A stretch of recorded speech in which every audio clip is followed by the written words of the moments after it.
It was a great slate yesterday. It was a harrowing slate if you played guys like Josh Kelly and, of course, our poor suffering Anthony Richardson. But today we get back on the horse because there's a doubleheader, Monday Night Football. Two games going off tonight. It should be fun ones. Of course, today we're going to build lineups three ways. I'm going to hand build a lineup. I'm going to optimize some lineup using stochastic projections. And, of course, we're going to simulate some lineups as well using the great stochastic sims to figure out what we should be playing tonight, which guys are overvalued, which guys are undervalued. Let's talk about it. Of course, I'm sure people have some questions, some thoughts about yesterday's games as well. Happy to touch on those as we go here, but we'll try to keep this tight, under a half hour for all the people who watch after the fact.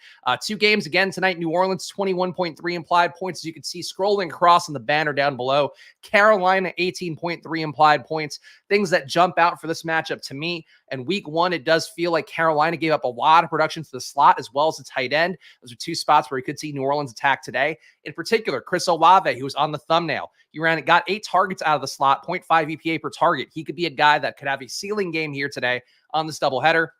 Michael Thomas also saw 5 targets out of the slot. And excuse me if you hear more gulps than usual, of course. The kids are in daycare and being fall. Apparently, we've already got germs flowing through the house, so feeling great about that. Juwan Johnson did get 5 targets out of the slot as well. 3 targets for Rashid Shaheed out of the slot, 5 for Michael Thomas. So the slot is very vulnerable here, at least based on the 1-week sample size we have for Carolina. And it does seem like a spot where New Orleans can really go and attack. Whereas the football, of course, it's right here in my hands as proof that I know ball, always hovering around. What up, Chris G? Good shit, Spags. Shout out to everybody hanging out here, of course. It is an ugly Monday in the greater Philadelphia area, but we are persevering here in the name of football. Other weaknesses to point out here, Carolina's defense gave up a 94% catchable ball rate in week one. That is incredibly bad. And I don't believe there's any matchup reason why they would have done that. So it does feel like there should be some guys running open for New Orleans today. That should bode well, again, for a full onslaught New Orleans passing attack. Curious to see if we'll get that in the sims, but I do feel pretty good about New Orleans based on these early numbers that we're seeing here. Kendre Miller still questionable the last that I checked, so we will see if we get a full workload for Jamal Williams. Jamal Williams had 21 routes, 49 snaps in that first game, 20 intended touches. He was the bell cow and was awful with it, with a negative 0.2 EPA per rush, negative 0.3 EPA per pass. Things were not great for Jamal in that first game. The workload's hard to ignore, though. Again, going against the Carolina team that was basically average-ish, going against the rush in week one, negative 0.03 EPA. So I do think Jamal Williams also in play. The Saints side, to me, stands out amidst all these 4 teams as being one that I think you can heavily game stack, and might be able to get some good results despite Carolina. Low total here. Carolina, a bit of an ugly team, at least based on what we've seen historically. We'll see. On Carolina's side, New Orleans also did not stuff the run too well, a 9% stuffed run rate, gave a 0 EPA flat against the run. So I do think Miles Sanders, with the 24 intended touches he got in week one, he's going to look pretty interesting as well. I know people hate Miles Sanders. That much volume is hard to ignore. 11 attempts as well for Chuba Hubbard in that game, or 11 intended touches rather, with the targets plus rushes in that game. So he's live as well. I guess a lower friction play. Hard for me to justify Chuba Hubbard with a $5K salary compared to $5,700 for Miles Sanders. I think Miles Sanders is the play there, but both guys should be in the mix. Matchup-wise, the weakest spot to defend going against New Orleans defense, it looks like running back targets. They were pretty good against receivers out wide with a negative 0.9 EPA in week one, negative 0.2 EPA against the slot, negative 0.5 EPA versus tight end. And these are numbers, guys, where I talked about this on Friday, talked about it throughout the week. Mike Evans was a guy who had a really good EPA matchup on paper. Keenan Allen was another guy who had a really good EPA matchup on paper. These were guys that we talked about. Nico Collins, who was a guy that I really talked up on Stochastic on Sunday. These are the matchups that I do think I should be focusing my attention on targeting more, just because the projections obviously are going to put us in a spot where, that's the work. The projections are the majority of the work. That said, when we see these data advantages, these spots where defenses are weak, I do think that attacking them, TJ Hawkinson on Thursday, I know a lot of people came back to the showdown video and we're excited to victory lap that one. I think these are the matchups in particular, these beginning parts where we see really obvious weaknesses. If you double down on it, if you go in on it, you're going to find some advantage. So I do think, to me, Miles Sanders looks like one of those guys who, even if you hate him, does feel like he has an advantageous spot. Cleveland going against Pittsburgh. This is tough to sort of suss out because Pittsburgh was so bad in week one going against San Francisco. The Niners, of course, we saw put it on the Rams pretty well. The Rams hung in there better than I ever thought possible. So kudos to them. I think we need to adjust some priors, or I need to adjust some of my priors about the Rams. But Cleveland, though, facing a team in Pittsburgh that gave up a 0.8 EPA out wide, 0.5 EPA to the slot, EPA per pass, 0.13 EPA per dropback. So basically really bad numbers across the board for Pittsburgh's defense in week one. Does feel like Cleveland would be the other game stack I'm willing to go to. Obviously, we know Nick Chubb is in the mix. Pittsburgh in week one was also a positive rushing EPA team with 0.04 allowed there. They also got crushed on play action, 1.4 EPA on play action plays. Only saw 3 of them in week one, but the Browns did roll out 10 play action plays in week one. So that could be a spot as well that creates value for Deshaun Watson. Really think this is a nice match for Cleveland. Cleveland, New Orleans going to plant a flag. Those are the 2 teams that I'm most interested in. Pittsburgh, things should consolidate a little bit without Deontay Johnson in the mix. Not great projections, it looks like. For George Pickens, I am seeing a 10 projection for him from ETR. So I'll see what Stochastic says in a little bit here. I like Pickens. I do think Pickens has a chance to break out. I'm not sure if this match against Cleveland is going to be the one to do it. Again, Cleveland, Cincinnati looked bad 2 weeks so far. Obviously, they got a little bit more on track towards the end of last game. But it does feel like Cleveland's D might be a little bit better than it seems. One that, frankly, player-wise, there's some guys up front that are really good. In the secondary, nobody that I'm really too afraid of overall. But the results they put on paper against, a team in week one that I think was not necessarily the best overall in Cincinnati, but still one that, we know is high-powered. We know is high-octane. They're able to get some results there. I'm a little bit afraid of Cleveland's defense overall. So I like Pittsburgh still as a concept, but to me, it's New Orleans, it's Cleveland in terms of the full offensive sacks we're trying to go with. Do those slot numbers include tight end? Seems Njoku is in line for a good night. In week one, Njoku he was not targeted out of the slot at all, got 3 of his targets all in line as a tight end. Obviously, he can move around and do that, but the biggest slot guy for Cleveland in week one was Elijah Moore, had 5 slot targets. Amari Cooper had 3.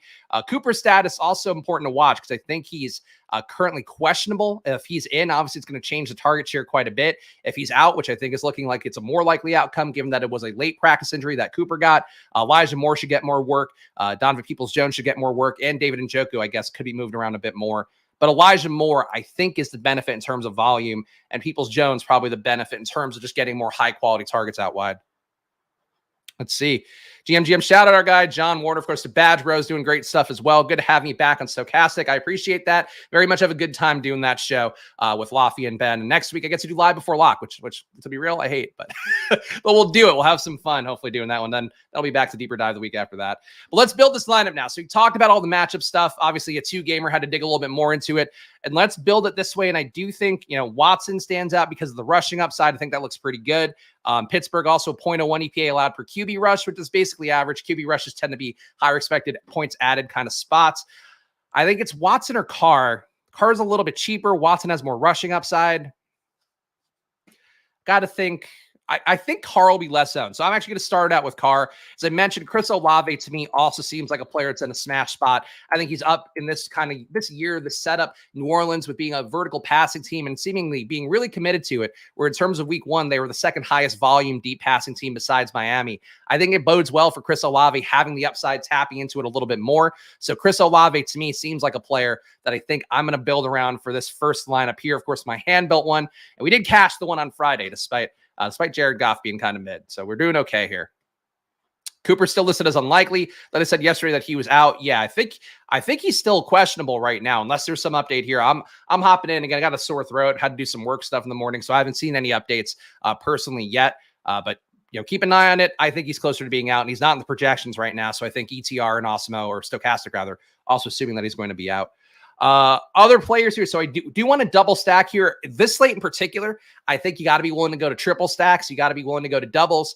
You're basically trying to cut the parlay as much as possible here because it is a short slate, because of the fact too, there's likely to be one outlier performance in these games. So I think making sure we're going to at least a double stack makes sense.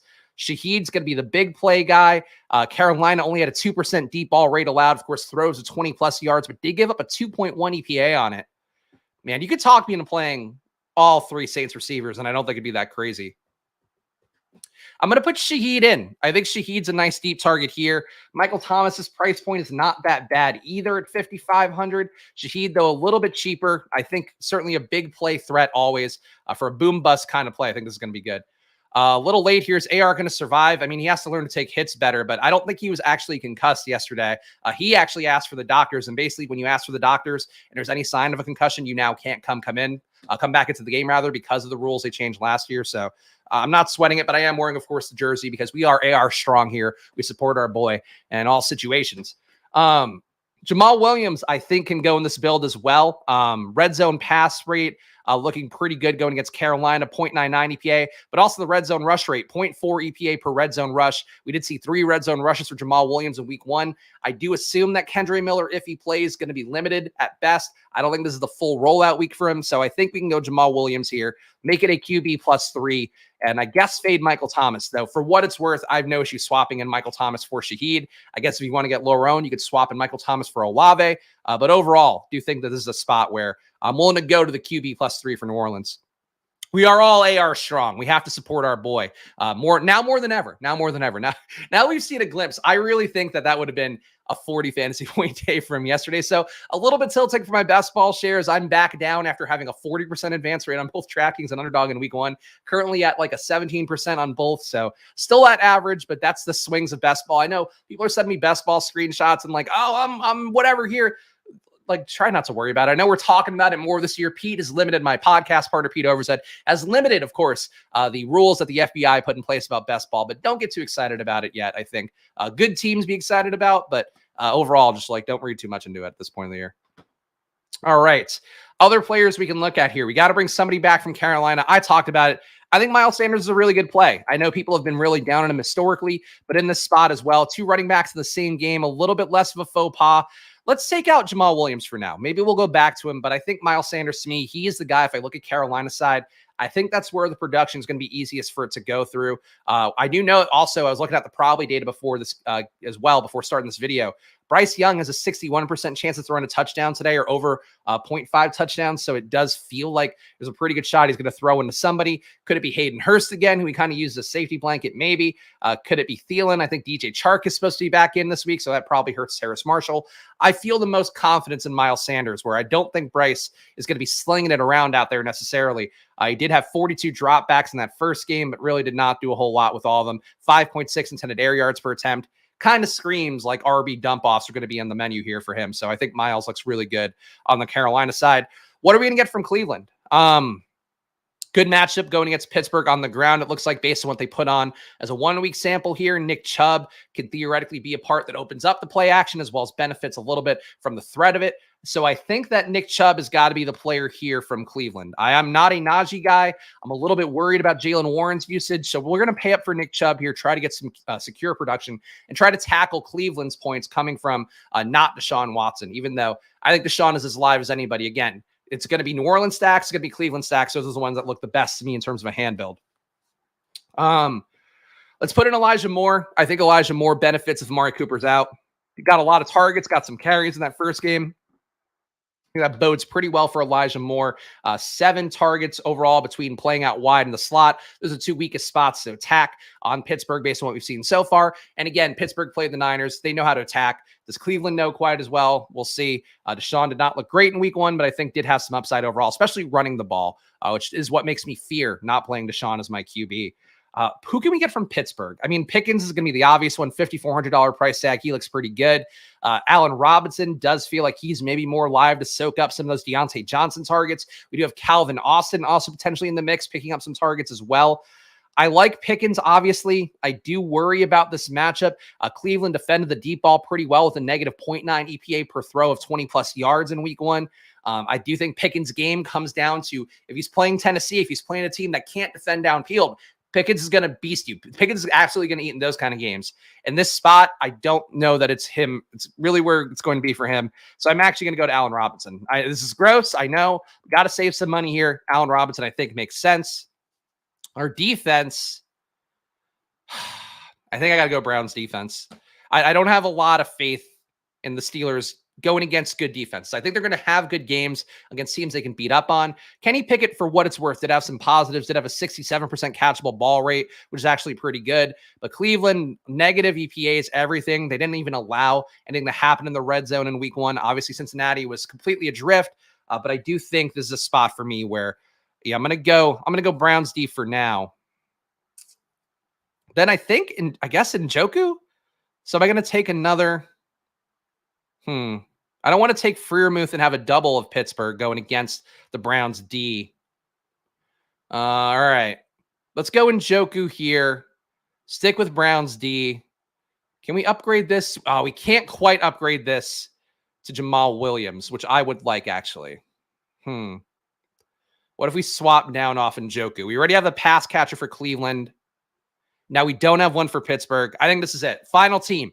Derek Carr, Nick Chubb. This is my hand built. We'll do an optimizer next. Derek Carr, Nick Chubb, Miles Sanders, Chris Olave, Rashid Shaheed, Elijah Moore, Pat Freiermuth, Jamal Williams, and the Browns. So 2 running backs in the same game. I don't love, but it's a 2-game slate, so you kind of have to do that in some amount of lineups. There we go. That's in. Do you think that stochastic's percentage, ownership percentage up to date? Chubb 75.7, Olave. Yeah, I mean, I think they updated it. It was updated from, like, it's on the main slate page. So that means they updated at some point. I don't know if it's updated for today yet, but it certainly will be. Shout out Sammy. Shout out everybody who watched it after the fact as well. I know there's a lot of people that got to come in and bounce. No issues, of course. Appreciate you guys. However you watch Splash Play, of course, doing streams 5 days a week still, around 11 a.m. usually most days. Tomorrow for sure we'll be starting 11 a.m. because we have to do the rankings video again, and I have a meeting at 12:30. So I gotta get it in 90 minutes, and that's going to be tough, if you know, from our week 1 rankings, which I actually think were pretty sharp. I think we did a good job with week 1. All right, so here are the top projected players according to Stochastic right now. We got Watson projected for 15.6, Nick Chubb projected for 15.6. These are your top plays overall. Top value plays, let's sort by that. Kenny Pickett looks like a top value. Derek Carr, one of the top projected plays and a top value, so he might come up quite a bit in the optimizer. We will see in a moment. Miles Sanders projects well as a value play. Again, I'm happy to go there. It looks like the Panthers D is going to be the optimizer value play. Don't know if I agree with that one, but let's look at the ownership numbers and see where we're going from there. Top owned players, according to Stochastic. Nick Chubb at 79%, Olave at 69%. Not so nice when he's going to be that highly owned. Does make you think that you can go to Shaheed at a much less ownership and try to get a fractional amount of that upside. But Olave, to me, I think looks like a strong play regardless. Miles Sanders, 57. Jamal Williams, 47. Michael Thomas, 47. So it's very concentrated chalk here. Basically half the field expected to play these top 10-ish guys, 8-ish guys.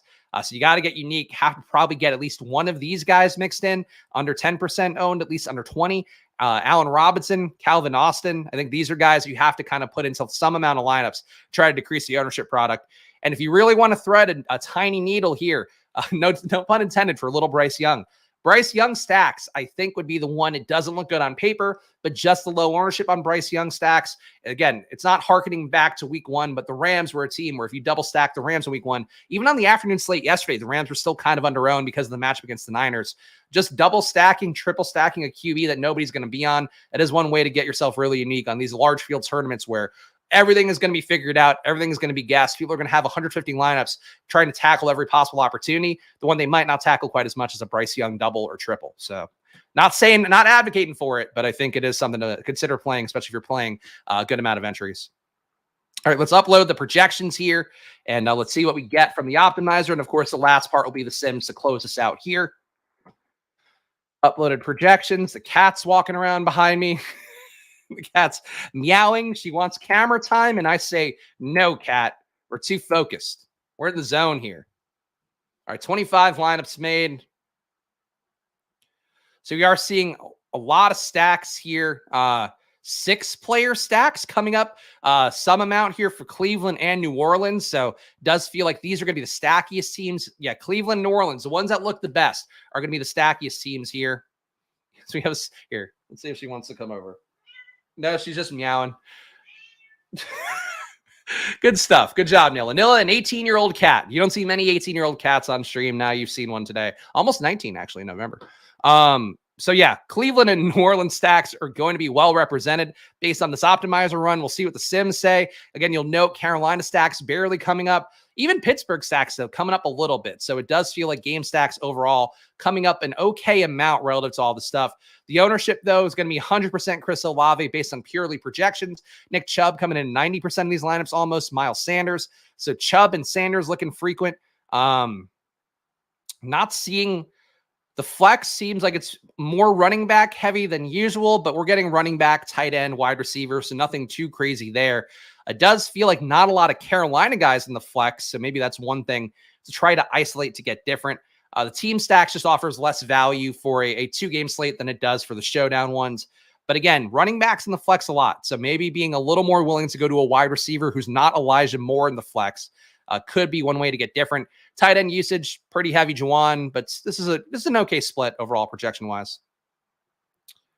Yeah, nothing too crazy optimizer wise. If you're going to play a cash game lineup, though, this is certainly in consideration of playing cash. I don't know who's playing doubleheader cash for Monday Night Football, but Derek Carr, Jamal Williams, Miles Sanders, Donovan Peoples-Jones, Chris Olave, Michael Thomas, Juwan Johnson, Nick Chubb, Browns. There we go.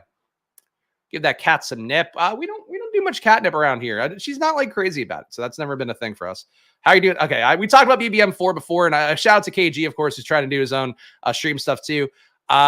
Just don't worry about it. It's week 2. You can't. It takes an entire year for this stuff to come together. So really, I would try not to worry about it too much. Stack. So this is a new feature here where you can include the opposing player. I mean, honestly, we're going to get opposing players a lot anyway, but I do set it at 50%. QB +1. I think we have to be a little more stacky because of how the field's going to play this. So let's do 35, 35, 20 QB +1. And then 10% unstacked, though I think even the unstacked ones will end up stacked. And let's run the sims here. 10,000 sims or 10,000 lineups generated on Stochastic. We'll see what it gives us initially here. But yeah, I know it's hard to not like, especially when you have as much money as I do. Like, I know people had asked me throughout the course of best ball season, like, oh, how much are you spending this year? And it's like, I'm not even trying to keep tabs on that. Like, I know what I'm doing. I know the tournaments I want to max and fill out. I ended up putting in, like, I think a little bit over $10,000 in best ball entries between the two sites. And it's like, you just can't worry about it. Like, it's going to look minus EV until it's not. And also, like, your advance rates matter, but also last year I was a little bit under an advance rate on Underdog. I was a little bit over on DraftKings, ended up getting 2 finalists on DraftKings, 1 on Underdog. It just, like, it doesn't really matter until it matters. So I know it's fun to look at. I know Pete's doing the portfolio reviews and all that stuff. But like, if you're sweating it so hard week to week and really like feeling the stress of the swings, I would just not look at it. Like, honestly, like I wouldn't. Yeah, like I was excited to see 40% last week, but yeah, just it's hard not to look. But if you're one of those people that just like is going to really get anxious about it, don't look as best you can. I'm trying not to poo, but the dopamine in me. Yeah. I mean, yeah, great if it does well. Won 3.5K in the mill yesterday. Shouts to Finn. Good job by Finn here. That was an interesting tournament yesterday where I really think I'd like Josh Kelly. I think you couldn't ignore projection-wise what he allowed you to do if he hit even the baseline barest minimums of what he could have done in that game against a tough Tennessee defense, but still one where I think the ownership would have been higher if he were in a favorable matchup. If he'd done anything, I would have had some really nice lineups that worked because I was in on Mike Evans, was in on Keenan Allen, was obviously in on AR before the injury. There are a lot of things that could have gone differently, but it's all war of attrition. Best ball, though, is the biggest one. So I think DFS slates, you got to sweat live. I get the joy out of sweating DFS live. For best ball, though, I know people get really worked up over it. I don't think you should. Get worked up over winning 3,500 like Finn did. That's a good thing to get worked up over. All right, it's ranking the lineups here. Then we will move them over. They'll compete against each other 40,000 times. But it is lovingly ranking every lineup. So I'm just going to fucking drink water, I guess. It's honestly probably a little bit slower to do 10,000 lineups for a 2-game tournament as well. So keep that in mind if you are running any sims out there. Definitely going to be mindful of your time because I think it's just harder to generate that many and clearly harder to rank them based on what we're stuck on right now. I'm not going to refresh, though. Diamond hands. My cash lineup scored 71 yesterday. Pain. Eesh, that's tough. I've been doing okay with my cash lineups. Like, again, I talked about here, play with 2 of my best friends since high school as like their vestigial remains of our old fantasy football league that we had going. And they actually are also using sim tools now because I was talking to them about it and they both were interested in that process. And I'm still beating them in our cash game every week. So I think if you have a sim, just take the highest cashing lineup. That's been working for me. That was like, I think 140 yesterday was what that put up. So I've actually been higher. It was not a bad lineup that it gave me cash wise. And this is taking fucking forever. This is a vamp. Let's fill some time here. Woo, look at me. I got a football. Woo, I'm throwing it. Touchdown. Oh boy. This is brutal. Spinning wheel meme. I'll play some gifts for you guys in the meantime while we wait for this to finish. Here's a running back pick. Remember that? Remember we used to make fun of people drafting running backs? Still think that was correct, by the way. Besides Christian McCaffrey. Christian McCaffrey really gives me some worries overall. And of course, yesterday, playing Josh Kelly. That's a chunky. and on balls. Ridley and Chase got the volume at no points. Chase, man, I got to tell you guys, I've been down on Chase. I said all offseason long I would take Jefferson over Chase. I think this might be the year that Higgins passes Chase. I know people don't want to hear that. I know it's, again, 1 week. Week 1, Chase was 0 for 8 on his targets. Really looking tough for Chase so far this year. Looking tough for the Bengals overall. So it might not be a Chase thing, but I feel very vindicated in my stance that you should never take Chase over Jefferson. And it turns out you might not have wanted to never take Chase over McCaffrey, maybe over Diggs. We'll see. We'll see. It's early. It's week 2. Come on, guys. What is good thing Locke isn't in 5 minutes. Agreed. This shit works so fast. I really do think it is the 2-game slate thing that's fucking it up. Or maybe the fact that I put includes opposing player on. I don't know. Now I'm like, did I do something wrong with this? Because this is the first time I've had to sim a 2-game slate. And this is the only time I've seen it take this long.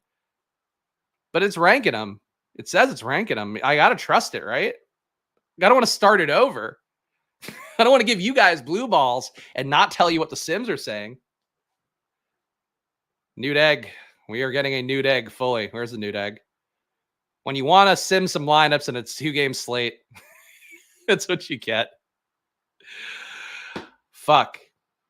Well, I don't know what to fucking do, guys. I don't want to start this process over again and have it take forever, but I think we have to at this point. Let's give it 30 more seconds. Let's sit here patiently. This is like watching somebody pee in a bathroom. Like, oh, are you feeling the pressure? Having a tough little shy bladder for yourself? You'll get it going. Dead. It's going to do it. Let it run. Let it run. Bengals started 0-2 last year. I don't recall them looking quite this mediocre in both games. But whatever. I still just think Chase was overperformed last year. He's a volume guy. Volume guys, as we talk about here, I'm always quick to tear him down. And then sometimes volume guys come through. Like Saquon looked awful in the first half of that game, then piles on 2 touchdowns late with his fucking mediocre ass running over and over. I can't stand it. But either way, though, average players get volume. Things go well sometimes. What are you, 3 fantasy headlines 2 weeks in? Or what are I thought he was saying, what am I? Let's fucking refresh this. I gotta pull the trigger here. 3 headlines. AR, greatest fantasy QB ever. 2, is Lamar back? Question mark. It's tough to come up with these on the fly. All right, let's just run these. Let's not make it do anything. Let's just make it stack. I won't ask for bringbacks. Let's try it like that. So we'll do 40 or do 35, 35. We'll do, let's do 20. Let's do 20. Again, there's no chance an unstacked one comes through. This time it's got to work, right? I know there were hiccups with the Sims tool yesterday when we were on the deeper dive because they were basically the site was getting crushed by so many people trying to run Sims at the same time. I don't think that's the case at 11:58 a.m. So I got to assume it's something I did incorrectly. Okay, back to the headlines. So AR, so we're on the AR one. AR, greatest fantasy QB ever? Question mark. Number 2, Puka Nacua. Who? Number 3, and I liked Puka, but I still think the headline's got to be Puka Nacua. Who? Number 3, where's Kenny Pickett from the preseason? I don't know.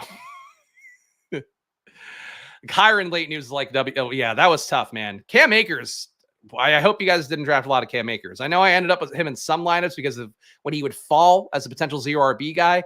I got to tell you though, Cam Akers, we should trade for Cam Akers. The Minnesota Vikings should trade for Cam Akers. I think that'd be the move for them. Any chance Warren gets more reps this week? I think it's possible. Kind of feels like not a Warren game going against Cleveland. Anytime they play Cleveland, anytime they play Baltimore, it just feels like one of those, we're going to go classic AFC North style and just run Najee up the middle 50 times. But the shares last week, 33 snap count for Najee, 25 for Jaylen Warren, 21 routes for Najee, 19 for Warren, 8 and 10 to touches for Najee, 9 for Warren. I don't think Najee's going to go back to 20 touches. I think the best case is he goes back to 15 and Warren stays around 10 intended touches-ish. But I don't think it's going to be a full flippening at any point. It's going to be like 50-50. 50-50 is the best shot here. Stuck at the same spot. This honestly might be an issue with 2-game slates, would be my fear here. Do I have to do no stacks? Maybe that's the thing. Had a sweat going to the BR thanks to the cheat sheet. Ran out of steam, though, and finished top 500. Oh, there you go. Yes, the data sheet, of course. I know Rob was one of the guys. Our guy Ross was very excited about that. Had some nice results. So make sure to join down below. I do send out my data sheet with all the numbers that I pull from Sports Info Solutions, from Pro Football Reference, from Stochastic, from ETR. Put that all in one place that I use to keep stuff aligned for myself while doing content. That's what I've been referencing throughout this show. So if you want to get that, hit the join button down below, $4.99 a month. And I do post that just for members on either Saturday or Sunday, but usually Saturday. Is this going to go? I really need to know. I'm also now worried this is not going to work later. I think they'll figure it out by the time this goes, but this sucks. I need the sim results. You guys have blue balls. God damn it. You know me and my OCD with content. We have to complete the thing that we're doing, or else I'm lost, or else I don't know. Well, the other thing you could do, by the way, if this did freeze up, you could make lineups in Fantasy Cruncher and then put them in the contest simulator. Let's do it that way. We still have stupid Fantasy Cruncher open. Let's build 500. Let's build 500 here. Build 500, no randomness. We'll get this going some way. These lineups are not going to be a perfect representation, though, because it doesn't have the ownership reflected, really. This is going to be a fucking mess. But we'll give it a shot. We got to do something, right? Pre-contest simulator. Let me load that over here. 30% to first. Now, this is going slow. I can't win today. I should have just phoned it in. It should have said, you know what? You can take a day off, Spags. You got a sore throat. But I was like, doubleheader. I can't leave the people with a doubleheader. And now here we are crunching a lineup with 98% Chris Olave. It's going to be fucking useless. You know what? I'm sorry. I hate to do this. I got to drop the ownership for all these guys, or else it's just going to be too stupid. 50% exposure caps, change all players. Now let's run 500. All right, there we go. This is going faster now. We're going to simulate one way or another. Come hell or high water, I will simulate lineups.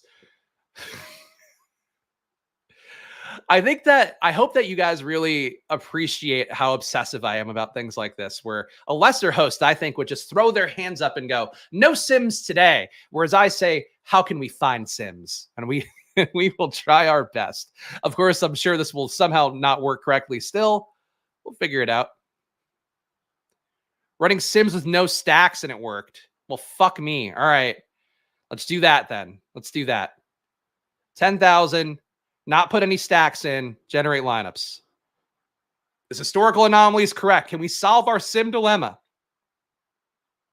It would make sense that you can't put stacks in because of the fact that, like, you just basically, this is a showdown build. Like, and on the showdown sims, you can't select stacking. You just have to kind of take whatever the lineups give you. So I think that makes sense as the why. But something to keep in mind. Now we know a thing that might be important to you guys if you're using this tool later on. So let's do it that. This also, I think we got our 500. Almost. So we'll fucking contest generate two ways, I guess. All right. We're going to export these. I got to tell you, I don't even know where my downloads go on here because this is just my production laptop. Downloads. Here we go. Oh, it couldn't find Derek Carr. All right, so that bodes well. All right, we're back. We're back to the Sims tool. The viewers are going up, so I think you guys want to see this finish just like I do. So let's. But a good time, by the way. Technical issues aside, I think you should subscribe to Splash Play. Only on Splash Play will you find me somebody so didactically focused on getting their final product done of what they want to do in a stream. That's my dedication every single time that I light up this camera. I light it up like a torch. That's what I try to do here. So please subscribe if you enjoy how meticulous I am. And go check out Probably. Go make some good bets. Lose less. Bet smart. Probably.com. Good tool here. Mobile tool. You can find some fun bets. And now I'm going to not show it to you guys at the end of this video because this has been taking way too fucking long. But go to probably.com, probly.com. That's my baby that needs money. Oh, good. Why do we... All right, how do we do this? Why is Derek Carr not in the fucking projections? Why is he not in list of possible slate players? What is going on? Why are they doing this to me? Why are the Sims embarrassing me? You know Derek Carr. I know you know Derek Carr. Still ranking here. The Sims usually work really well. If I'm going to do an ad read, the Sims usually do a fantastic job, and I am a little bit perplexed as to what's going on here. Let's try exporting it again? Question mark. Here, choose file. All right. I'm going to run a mental simulation. So here's what I'm thinking is going to happen on tonight's slate. I think Chris Olave simulated ROI negative 30%. Rashid Shaheed simulated ROI 25% is what I'm seeing from my mind's eye. Miles Sanders simulated ROI 10%. Who else do I like on the slate? Donovan Peoples-Jones, higher simulated ROI than Elijah Moore. Perhaps we should all be playing DPJ instead. That's what I think. That's what my mental simulations are saying. This is bullshit, though. This is upsetting. What are you? AR gets concussed. I can't run a sim. Fucking Josh Kelly just stomped on my nuts. Josh Kelly there was a guy named Dotson getting carries for the Chargers yesterday, and Josh Kelly couldn't get there. Keenan Allen looking like he's 20 years old again, and Josh Kelly can't get there. I don't like the Sims. You can't be a slave to it. I think that's incorrect. I think everybody wants to think they can outplay the Sims. In a single entry, you can. And a large tournament, it's going to be very hard to outplay the Sims, especially as the data gets stronger. So I know everybody wants to believe they're the best DFS player in the world. They're like, I do a show in which I exist to give you guys my fantasy football thoughts and takes and information and believe that my data is the best. Simulations are going to be more insightful for large field GPP tournaments than anything you can do. It's the unfortunate reality. I will tell you guys that because I don't want you guys to get buzzsawed. Battle Royales, still sim free. A lot of these other things, single entries, still going to be tough to simulate those the right way and get the results you want. For a 150 max, even for the 20 maxes, it's tough. You are basically trying to find a needle in a haystack with any of those. Terrace Marshall's, well, man, so DJ Chark does take away Terrace Marshall routes, but I do think positive ROI for Terrace Marshall as well in the Spags simulation, just because he's a great player. We love him. I think he's a great guy. The data isn't accurate right now. It's not that it isn't accurate. I mean, so basically what it's trying to do is isolate plays that allow you to get different other spots. So in week 1, it gave you the Commanders and Jamal Williams with stochastic data because Jamal Williams had a projection at running back that allows you to get the top receivers in who can break a slate, top QBs with the stacks that could break a slate. That's sort of what the Sims are doing. This week it gave you Josh Kelly, and that was really it. That was the only place the chalk concentrated, but it also gave you Devontae Adams. It also gave you Deebo Samuel. Like, it also isolated these guys that had really good games that were, very solid plays, and also were probably a little bit under-owned. So I think that you're missing the forest from the trees a little. Not to single out Randazzler here, but I think people that are like worried about the Sims stuff or just think that they're better than Sims, it's like, I think you're missing the key point there. But there we go. All right, good. I'm glad we reached the middle ground here. I just don't want you guys to get smoked. Like, that's the main thing here on Splash. But that's why I dedicated myself so much to this channel, because there's a lot of channels out there that I think are happy to lead the lambs to the slaughter. For you guys, like, again, build a single entry, you feel good about it. Like Pete wanted a Deposit Kingdom challenge yesterday, though I didn't watch his portfolio review. I presume that was a sim lineup that he won. That he won for like the Deposit Kingdom tournament that he set up for like the first time ever. And I don't want to, like, I don't know what he did or didn't do. I didn't watch the stream. But that's sort of it. All right. I think we're fucked here. I think we're just fucked. Here's what I'll do. check the Splash Play Discord on the Deposit Kingdom Discord, or Splash Play channel rather, on the Deposit Kingdom Discord. I will pop in there later at some point. I'm sure they will get the Sims up and running. I'll drop the information in there. I guess I'll also put it in a pinned comment what I'm seeing on this YouTube video. So those two spots will be where I will make sure to give you guys an update on what the Sims say, because I feel bad and I don't like completing videos without their full premise being realized. It bothers me because that's the one thing you do. You make a promise in a thumbnail, you live up to it. But there we go. The Sims are not available right now, but they will be. So please subscribe down below. Let me pull up the fucking GIF here. I'm a quitter. Please subscribe down below. Hit the like button. Leave a comment. Of course, do all that stuff. Helps out a bunch here on Splash Plays. We try to grow the channel. And of course, I am dedicated to this stuff. So I'll be here tomorrow doing the Spags rankings for the week, a video that I think was really helpful and isolating and expounding upon some guys. So come back tomorrow for that one. And of course, check back later today in the Splash Play channel on Pete's Deposit Kingdom Discord, or in the pinned comment on this video, and I will give you sim results as soon as I can possibly find them. Follow me at Chris Spags, follow the show at Splash Play Pod, and shout out to all you guys for riding with me through this admittedly frustrating process, but this is the first time this has happened, so first time for everything. AR gets concussed, Sims down, Josh Kelly, blah. Either way, appreciate you guys hanging out. Tomorrow, rankings, come back then. See you guys. Enjoy your weeks, and good luck, good luck, good luck. Bye.